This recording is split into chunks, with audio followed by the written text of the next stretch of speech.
नमस्कार किसान साथियों, कैसे हो आप सब। आशा करता हूँ ठीक होंगे। दोस्तों, वर्तमान में खेती की कंडीशन के बारे में बात करें तो 5-10 दिन या फिर हल्का सा ज़्यादा मान लो आप 15 दिन के अंदर लगभग सोयाबीन कटने शुरू हो जाएगी। 15 दिन वैसे मैंने ज़्यादा बोल दी है।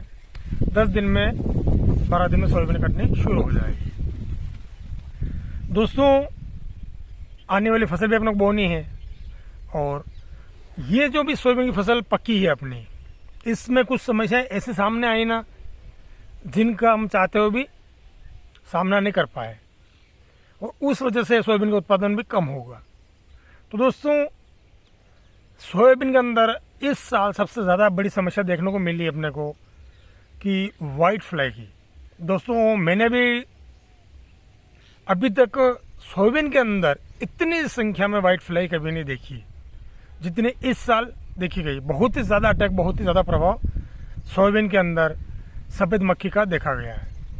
दोस्तों, जो कुछ जागरूक किसान थे जिन्होंने बार बार फील्ड में अपने खेत में आना जाना हुआ, उन्होंने सफ़ेद मक्खी के लिए उपचार भी किया। उसके बावजूद भी 2-4 दिन थोड़ी कम पड़ी, लेकिन फिर सफ़ेद मक्खी बराबर दिखाई दी और इतनी ज़्यादा मात्रा में दिखाई दी ना कि अपन यदि सोयाबीन के पास में जाकर सांस लेना तो 2-4 मक्खियाँ अपने सांस के साथ में मुंह में घुस जाए। इतनी ज़्यादा मक्खियाँ थी। मैंने खुद ने 2 बार स्प्रे की है, लेकिन उसके बावजूद भी मक्खियाँ बिल्कुल ख़त्म नहीं हुई। दोस्तों, इस सीज़न से एक चीज़ मुझे सीखने को और देखने को मिली है और उस चीज़ का आने वाले सीज़न में अपन बराबर फ़ायदा उठाएंगे। दोस्तों, एक मेजर गलती अपनों से इस सीज़न में हुई है और इस सीज़न में क्या हर बार करते हैं अपन। तो दोस्तों, वो गलती क्या है, उसको किस तरह से सुधारें, उसके बेनिफिट क्या है, उससे नुकसान क्या है, आइए जानते हैं। दोस्तों, देरी न करते हुए करते हैं वीडियो की शुरुआत। मैं हूं कन्हैया धाकड़ और आप देख रहे हैं देश की पहचान हमारे किसान यूट्यूब चैनल पर लेटेस्ट अपडेट और नई नई जानकारियाँ।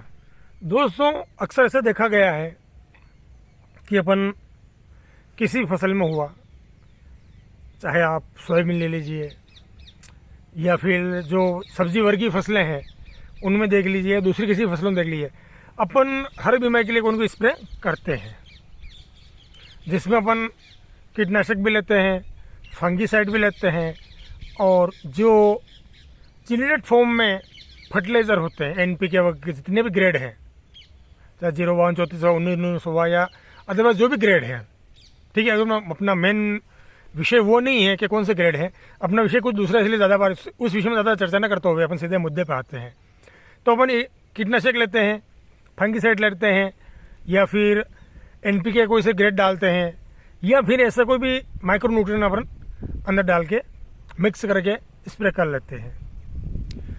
दोस्तों, अक्सर ये देखा जाता है कि 5 दिन, 6 दिन, 7 दिन बहुत ज़्यादा हो गए, उसमें वापस अपन को यदि सब्जी वर्गीय अपन फसल ले रहे हैं, जैसे अभी आने वाले सीज़न में, आगे जो सीज़न है वो हमारे एरिया में, प्रॉपर हमारे एरिया में मिर्ची की बहुत लार्ज स्तर पर खेती होगी, तो मिर्ची के अंदर काफ़ी सारे स्प्रे अपने को लेने पड़ते हैं। हर 5 दिन, 7 दिन में स्प्रे लेना पड़ता है।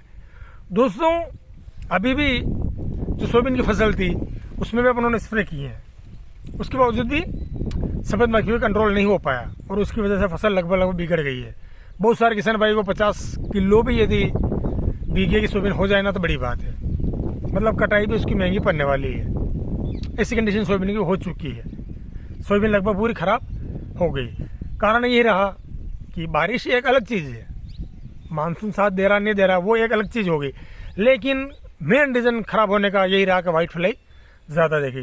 दोस्तों, जब भी अपन स्प्रे करते हैं, हम दुकानों से उठाकर 2, 3, 4 तरह के प्रोडक्ट मिलाकर स्प्रे कर देते हैं। हर दवाई, चाहे कीटनाशक हुआ, फंगीसाइड हुआ, दोस्तों सारी केमिकल वाली दवाइयाँ आती है, ये सब जानते हैं अपन। चाहे फंगीसाइड किसी कवकनाशी भी ले रहे हैं अपन, फंगस को ख़त्म करने कोई सी दवाई ले रहे हैं, तो दोस्तों वो भी केमिकल बेस पे ही बनी होती है। और जब अपन 2 दवा 3 दवा को साथ में मिलाते हैं तो स्वाभाविक सी बात है कि ये केमिकल और ये केमिकल साथ में मिलता है तो उसका कोई एक नया रिएक्शन पैदा होता है, ठीक है ना। तो ये चीज़ तो हो गई कीटनाशक और फंगिसाइड की। दोस्तों आज अपन विशेष करके बात करने वाले हैं फंगिसाइड और जो माइक्रो होते हैं, एनपीके जगह जो ग्रेड होती है, उनको साथ में मिलाकर इस पर करना चाहिए या ना करना चाहिए। अपना आज के वीडियो का मेन विषय यही है। तो दोस्तों जब अपन फंगिसाइड को किसी भी उर्वरक खाद के साथ में मिलाकर स्प्रे कर रहे हैं, तो दोस्तों थोड़ी समझने जैसी बात है कि जो फंगस अपने फसल की पत्तियों पर पनपी है, वो भी कुछ न कुछ भोजन ले रही है। भाई बिना भोजन के तो कोई भी ऐसी चलायमान चीज़ नहीं है जो बिना भोजन के चल सके। फंगस है ना, तो उसको भी कुछ न कुछ तो उसके विकसित होने के लिए, उसके फैलने के लिए, उसके जिंदा रहने के लिए कुछ चीज़ तो वो लेती होगी। तो स्वाभाविक सी बात है, जो उस पौधे पर जो अवेलेबल होगा, यदि पौधे के अंदर जो भी खाद न्यूट्रिएंट जो भी अवेलेबल होगा, उसके सहारे ही फंगस पनपती है और उसके सहारे आगे बढ़ती है। ठीक है ना। तो दोस्तों पौधे के अंदर वही चीज़ मिलेगी जो अपन खेत के अंदर देते हैं। खाद हुए, माइक्रो न्यूट्रिएंट हुए, ऑर्गेनिक खाद हुए, जो भी हो ना, तो ये सारी चीज़ें लेके फंगस पनपती। अब जब अपन स्प्रे कर रहे हैं, उसके अंदर अपन फंगिसाइड के साथ हमें फसल के लिए कोई खुराक डाल रहे हैं, माइक्रो न्यूट्रिएंट हो गया या कोई खाद हो गया। तो दोस्तों जहाँ एक तरफ तो अपन फंगस को ख़त्म करने के लिए केमिकल का स्प्रे कर रहे हैं, और दूसरी ओर उस फंगस को पनपने के लिए, कहते हैं हष्ट पुष्ट होने के लिए भी साथ में अपन खुराक दे रहे हैं, तो फंगस को सीधा खुराक मिलेगा, उसको कहीं लेने नहीं जाना पड़ेगा। तो संभावना ये बनती है कि फंगस आधी खत्म होगी, आधी खत्म नहीं होगी। हो सकता है अपनों ने जो माइक्रो न्यूट्रिएंट साथ में मिलाए हैं, उससे अपना जो फंगिसाइड अपनों ने डाला, उसकी कैपेसिटी कम पड़ेगी थोड़ी बहुत। तो और ऐसी कंडीशन में वो जो एनपीके या जो खाद अपनों ने, जो माइक्रो न्यूट्रिएंट अपनों ने स्प्रे के अंदर मिलाया है, वो भी डायरेक्ट जाकर फंगस को मिलेगा। तो कुछ तो फंगस इससे खत्म होगी, किससे? फंगिसाइड डाला उससे, और कुछ फंगस खत्म नहीं होगी। लेकिन जो फंगस खत्म नहीं होगी, वो बहुत ही तगड़े रूप में, बहुत ही प्रभावशाली रूप में पनपेगी, फैलेगी। तो ऐसी कंडीशन में अपना नुकसान ये है कि अपना जो खर्चा है ना, वो बढ़ जाएगा, लागत बढ़ जाएगी। और दोस्तों दूसरी तरफ यदि मिक्स करके अपन कोई भी स्प्रे कर रहे हैं, तो उसके अंदर दोस्तों एक दो फायदे अपने ज़रूर मिल सकते हैं। एक तो अपने को जो बार अलग अलग दो स्प्रे करने पड़ेंगे, वो डबल अपने को खेत में नहीं घूमना पड़ेगा, एक ही बार में स्प्रे हो जाएगा। यदि ऐसा केमिकल रिएक्शन नहीं हो, तो अपनी फसल को एक ही साथ में दोनों चीज़ें मिल जाएगी, फंगस भी खत्म होगी, खाद भी खत्म। लेकिन दोस्तों संभावना ये बनती है, और गर्मी में जो मिर्ची की फसल लेते हैं दोस्तों, उसमें मैंने प्रैक्टिकल देखा गया कि बहुत ज़्यादा दवाओं का स्प्रे करना पड़ता है, 2-2 3 दिन केमिकल में साथ में मिला के स्प्रे करते हैं, लेकिन उनको रिजल्ट इतना अच्छा नहीं आता है। जितना अच्छा रिजल्ट चाहिए ना, वैसा नहीं आता है। कीट के लिए भी डालते हैं तो कोई भी कीट रह जाते हैं ना, 2-5 दिन वापस फैल जाते हैं। फंगिसाइड भी डालते हैं, फंगस 2-5 दिन वापस आ जाती है।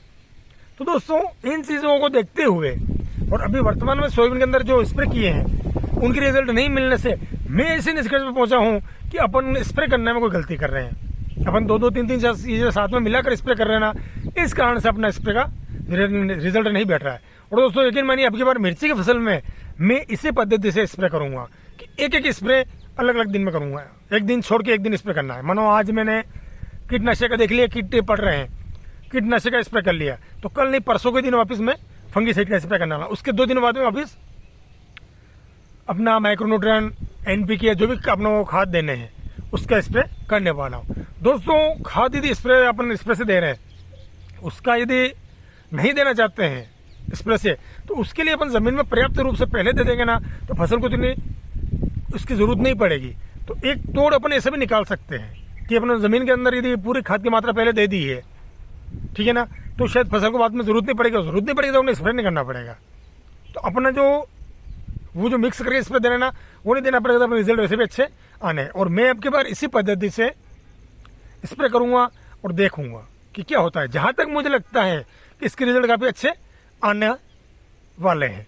हो सकता है कि हाँ अपनों थोड़ी मेहनत ज़्यादा लग जाएगी, लेकिन जो अपना दवाओं का एक्स्ट्रा खर्चा है वो ज़रूर कम पड़ेगा।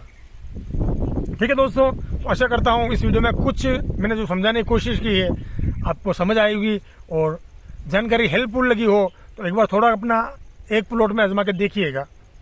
और वीडियो पसंद आए तो लाइक करिएगा, शेयर करिएगा और कमेंट करिएगा।